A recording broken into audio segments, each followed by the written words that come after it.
যুব সমাজকে রক্ষা করতে মাদক প্রতিরোধের আহ্বান জানিয়েছেন দক্ষিণ সিটি কর্পোরেশনের প্রশাসক মাহমুদ আব্দুস সালাম। মাদক কারবারি বা মাদক সেবীদের তার এলাকায় ঠাঁই হবে না বলেও হুঁশিয়ারি দেন তিনি।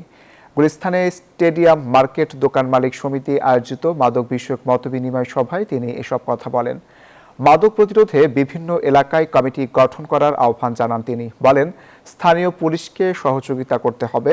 মাদকের সাথে জড়িতদের চিহ্নিত করে আইনের হাতে তুলে দেওয়ার আহ্বান জানান তিনি। নিজের সন্তানকে মাদক মুক্ত রাখতে হবে, আর না হয় তাকে পুলিশের কাছে সোপর্দ করতে হবে। এলাকায় যারা মুরব্বী আছে, ব্যবসায়ী যারা আছে, তাদেরকে নিয়ে কমিটি করতে হবে। এই কমিটি আইন শৃঙ্খলার বিষয় দেখবে,